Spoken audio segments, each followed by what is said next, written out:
Hi, friend. Welcome to the Chronic Me podcast. I'm your host, Aimee Esther. In today's episode, I'm answering a question I got on Instagram, which said, do you think that seeing the positive side is lying to ourselves?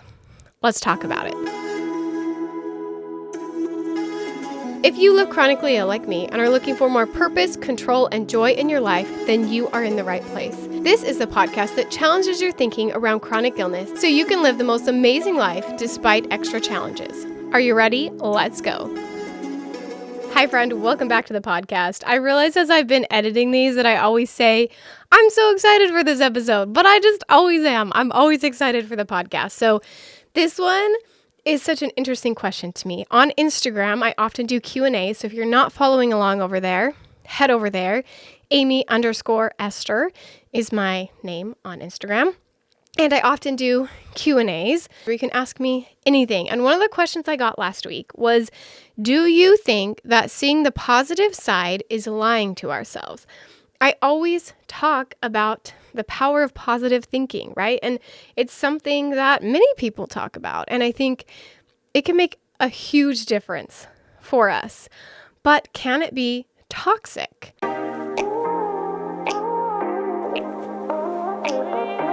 Hi, friend. I'd like to take a minute to talk about the sponsor for today's episode, which is YEEDI Robot Vacuum Cleaners. I am absolutely obsessed with my YEEDI.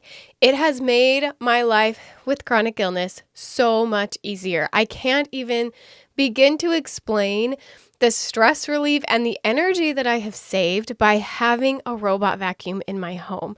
I have 2 young children who like to drop crumbs on my floors all day. And I have one child who has very severe environment allergies. And so vacuuming every day, multiple times a day even, is part of my daily routine that just needs to get done.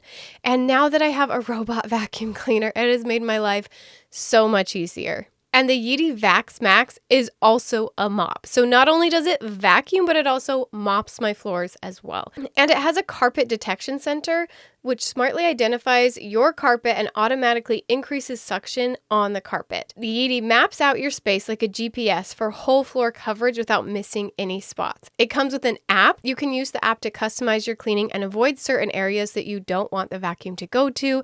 It's super easy to use. And there's also an option for the Vax Station with a 2.5 liter dust bag that locks in 30 days of dirt in place. It's super quick and easy. I have 2 links in the description below. One is just the vacuum with its charger, and the other is the Vax Station, which has the automatic emptying. Both of them have a coupon code for you to save even more money. It has been a game changer at keeping my house cleaner, fresher, without having to put in the extra effort to vacuuming multiple times a day. So again, check the description or the podcast notes for the links and the discount codes to get your own robot vacuum. And let's get back to the episode. It can be toxic if you're trying to tell yourself things you don't believe. Because if I'm trying to tell myself something that I cannot believe, of course, that's going to be toxic. It's not going to work. Like if I'm currently believing that my chronic illness is the worst thing that's ever happened to me, is it toxic for me to try to force myself to believe that chronic illness is the best thing that has ever happened to me? That's probably going to be toxic for me because I'm not in a place to believe something of such extreme. I find that positive thinking changes everything about my life and about my chronic illness. But I only tell myself things that I can believe. And that's what this podcast is all about. I'm trying to share with you new things that you could try to believe, that you could try on, new thoughts that you might want to take into your life so that you can benefit from positive thinking. Did you know that you can believe anything you want? You really can. You can believe anything in the world. And there's proof of this. All over. You will see proof that you can believe anything everywhere you look. Get on Instagram or Twitter or whatever social media you use. You will see proof of this within 5 seconds. I guarantee it. People believe completely opposite things. There are people who are pro-vaccine, anti-vaccine, pro this, anti that. Like there are all of the in between. The person that I voted for in the last election, people said, that's the worst person in the world. You should not vote for that person. And there are people who said the same thing about the other candidate. It doesn't matter. People can believe anything they want. People can believe the earth is flat, and people do. I once watched a Dr. Phil episode where they had these women on who believed that they were pregnant. I actually don't even remember what it's called, but there's a name for a pregnancy that you can't see on an ultrasound. And there were 3 women, I believe. It was a while ago when I saw this, so I'm not 100% sure. You'll have to go look it up. But I think there were 3 women, and they believed that they'd been pregnant for years, like 2+ years. They believed that they had been pregnant, even though every expert on pregnancy says you will not be pregnant more than 9 months. You will not be pregnant if we cannot see it on an ultrasound. You will not be pregnant if your HCG levels are not this high. And yet these women still believe that they are pregnant. You can believe anything you want. And people believe things that you might think that is totally crazy, but it's okay. They can believe it. They can believe whatever, especially when you see things that bring up so emotion, like politics. People get so emotional about it because they believe something and someone believes the opposite, that they will fight to show that their side is right and the other side is wrong. When in reality, is anybody really right or wrong? I don't know. And what's really cool about believing anything you want is that you will find evidence that it's true. These women who think they are pregnant for multiple years have evidence as to why they believe that's true. They say, well, I'm nauseous. Well, I have this pregnancy symptom. Well, this and this happened. Those are proof that I am, in fact, pregnant. Even if your scan says the opposite, even if this expert in pregnancy says I'm not, I have all this evidence that shows that it's true. And we keep the evidence that supports our side, that supports our belief, and we throw out the rest. For example, if you are pro-vaccine, you will find people and articles and research to support your side, to support why vaccines are good.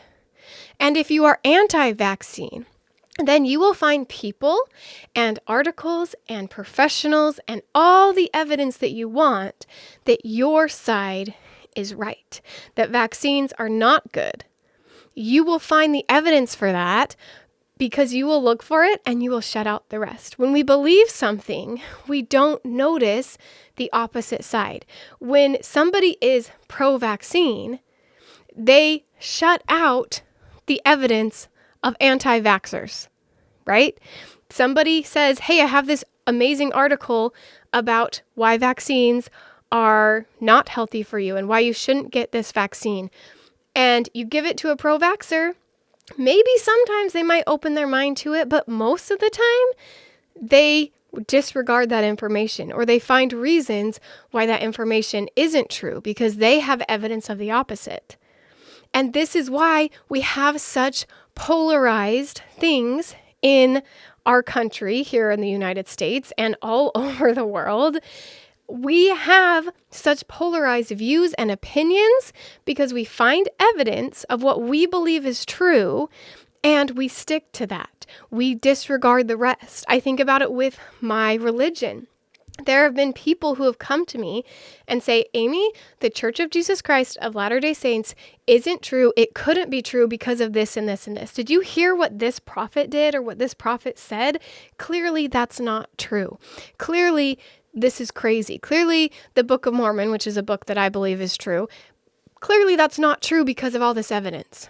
And I'm like, I don't even let that sit in my mind for a second because I have all this evidence that it is true. And I could share all this evidence of why I believe this is true. So when someone comes to me and says the opposite, it doesn't even faze me because my beliefs in my religion are so strong. And maybe you have a belief in something that's not so strong, right? We have little things like maybe I believe that apples are good for my gut health. And then somebody comes to me and says, Aimee, I have all this evidence of why apples aren't good for your gut health. And I'm like, hey, I've believed this for so long. And maybe I can open my mind to this new idea that maybe apples could be harming my gut. Maybe I could start to see evidence that their side is true, right? And obviously, there are many things in between, some things that we feel so strongly about that doesn't matter what anybody says, we will not change that belief. And then there are things that maybe we don't feel so strong about, and those things can change. And sometimes it just takes little steps in order to change our beliefs. If we want to go from chronic illness is the worst thing that ever happened to me to chronic illness is the best thing that ever happened to me, we don't just jump from one side to the other. Just like someone who is anti-vaccine is not going to just jump all the way to pro-vaccine. They might change their opinion one day, but they would be slowly moved along that line. Now, I'm not saying which side I am supporting or which politics I support in this episode.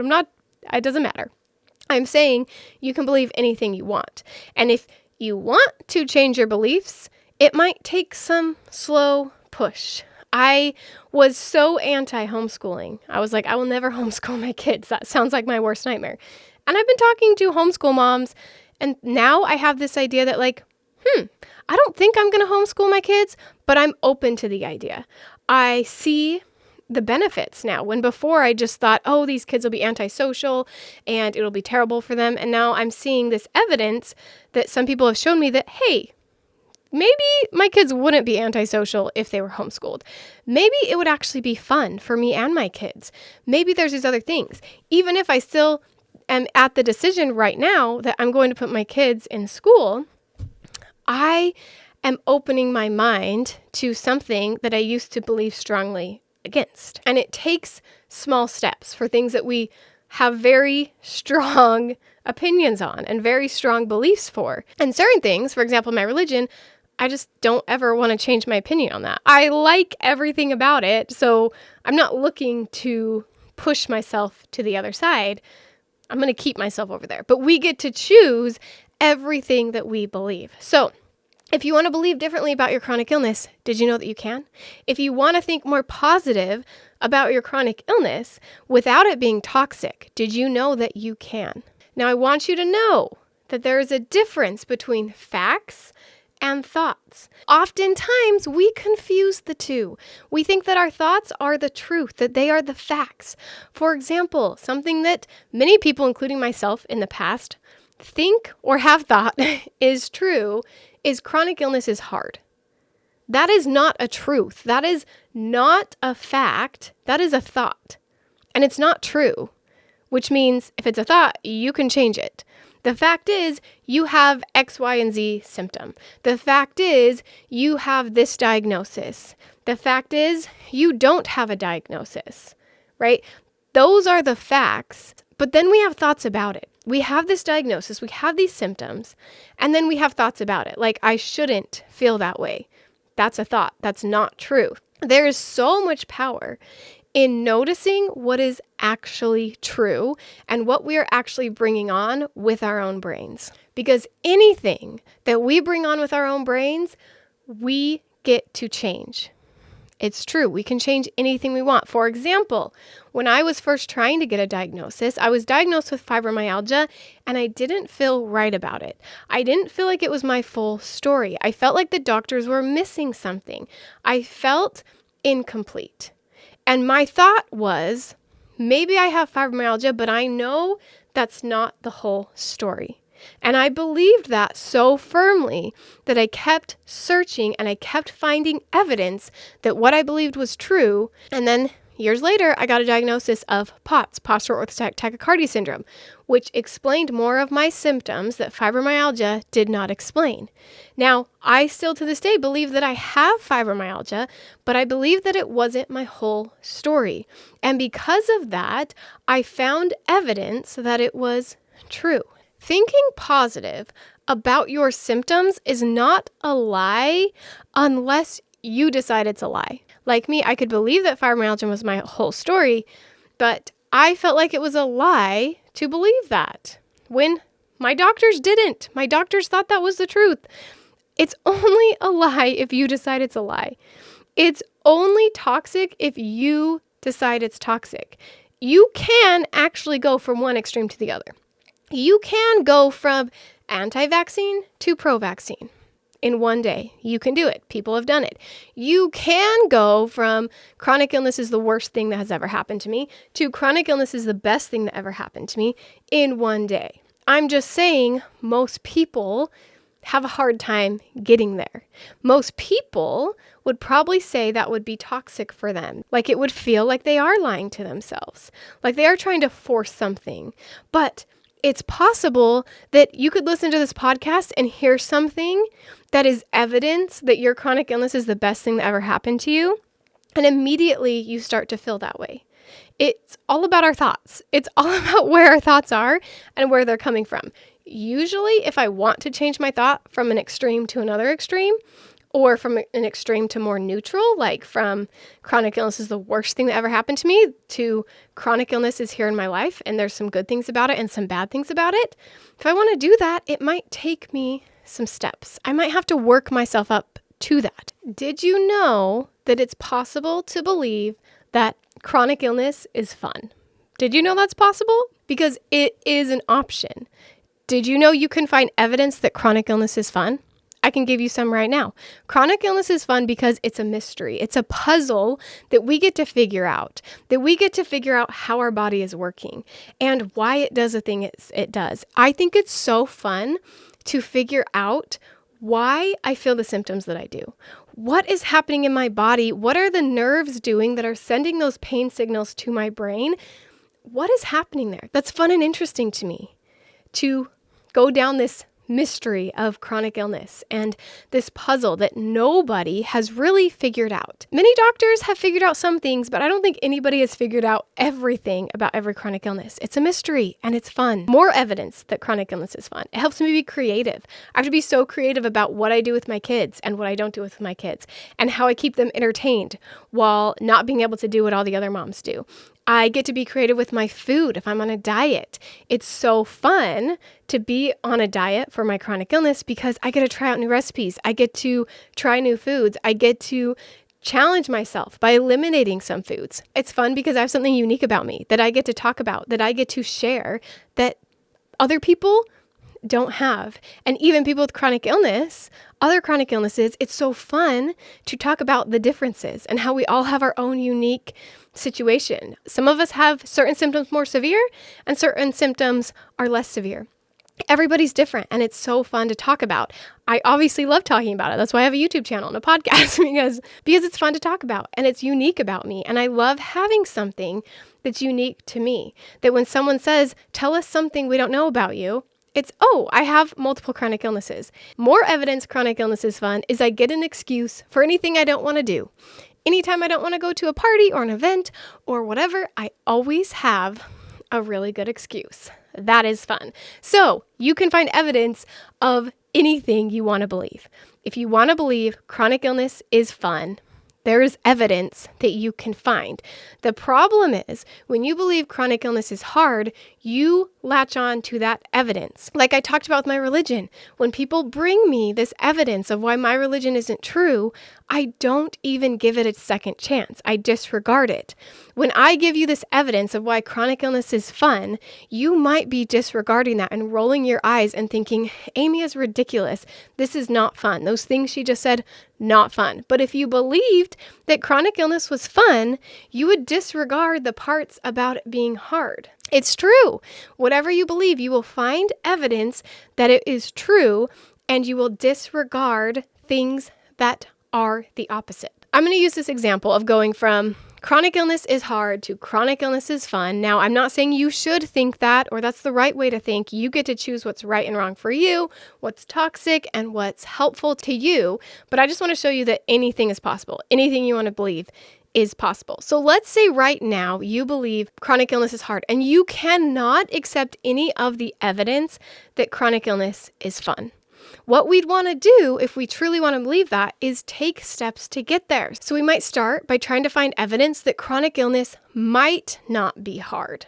Like, oh, there's a possibility that chronic illness isn't hard. Can we believe that? If right now we believe chronic illness is hard, can we change that mindset just a little bit to believe maybe chronic illness is not hard, or something like some people don't believe chronic illness is hard. So just taking a step from going from chronic illness might be fun to it's possible that chronic illness could be fun. And then we might take it a step further to chronic illness is sometimes fun and sometimes hard. And if we believe that, guess what? It's a whole lot easier to believe that chronic illness is fun. Whatever it is, whatever you are on the scale when it comes to chronic illness being fun or hard or whatever thoughts you want to have about chronic illness, you can find evidence that it's true. If you want to find evidence that someone in the world believes that chronic illness can be fun, right here, I'm here to tell you, I believe chronic illness can be fun. I honestly, one time somebody told me, what if you were healed from your illness? And I was like, I don't know. I feel like I would be so confused. I wouldn't know what to do with my time. I wouldn't know what to do job-wise. Would I still have my YouTube channel? What would I do? I had no idea that it freaked me out. It freaked me out to not live chronically ill. Isn't that funny? And genuinely, I think chronic illness is kind of fun. I'm not mad at my chronic illness. I am not upset that I have chronic illness. My place right now is that I believe chronic illness is sometimes really fun and sometimes hard. That's what I believe, and I choose to believe that. Could I go all the way to chronic illness is fun 100% of the time? Sure. But that feels a little toxic to me. It feels a little too far. It feels a little non-genuine. And so for me, that's too much. So for you, you got to figure out what's too much, what feels good. For me, it feels so good to believe that chronic illness is sometimes fun and sometimes hard. That feels amazing because then I'm not lying to myself. I'm not forcing myself to believe something I don't think is true. I find evidence that that is true everywhere. I can find evidence of that statement all over my world because I believe it's true. And when someone tries to tell me, like my clients often will tell me, chronic illness is hard 100% of the time. I'm like, what are you talking about? That's crazy talk. Chronic illness is not always hard. Sometimes it's a blast. Sometimes I like going to the doctor and getting some attention on me. I'm just being honest. Sometimes I like the mystery that comes with chronic illness. Sometimes I like trying a new treatment and seeing if it's going to work or not. Sometimes I like having something to talk about, having a conversation starter, talking about myself and my chronic illness. Sometimes I like that, okay? And when someone comes to tell me 100% of the time chronic illness is hard or chronic illness is the worst thing that could have ever happened to me, I'm like, what? That is crazy. Just like if someone came to me and said, Aimee, your religion is wrong. I'm like, what are you talking about? You're crazy. My religion is 100% true. Chronic illness is fun and hard. That's 100% true. And that's what I believe. And you can believe anything you want. So you get to decide what is toxic to you. If you hear me talking and you're like, Aimee, any part of me believing that chronic illness could be fun sounds toxic. It doesn't feel genuine to me. It feels awful to me. I don't like thinking that way. By all means, do not think that way. I want you to think the way that feels good to you. The whole point of this podcast is to give you new ideas of what to think. And then you get to try on what you like. You get to decide what feels the best to you. And I get to decide what feels the best to me. And we're all on our own journeys. We all have our own brains. We all have things that help us and things that are toxic to us. But everybody's different. So you decide what positive thinking is helpful and what is toxic. And it's going to change. Things that I thought were toxic when I first got diagnosed, when I was super depressed and my brain said nothing will be better in the world until this chronic illness is gone. People tried to lift me up with positive thinking and it felt terrible. I hated it. Because I had to work my way there. I couldn't go from one extreme to the other. I had to take tiny steps. So I don't care where you are on your journey. I just want you to notice this is where I am on my journey. This is where I want to be. And you're not in a hurry to get there. You don't need to believe that chronic illness is fun right now if that's toxic to you. You get to be wherever you are in your journey. I just want you to find one step closer to feeling and thinking the way you want to. And if you take away one thing from this podcast, it's that you can believe anything you want. and you can find evidence that anything is true. You can, I promise you. You can find evidence no matter how many experts tell you the opposite, no matter how many people tell you the opposite. You can find evidence of what you believe to be true. So head to the comments in the YouTube version of this video and let me know what is a positive way that you could think that feels good to you and isn't toxic. I want to know about it. And I'll see you on the next episode. Hey friend, do you find value in this podcast but want to take it to the next level?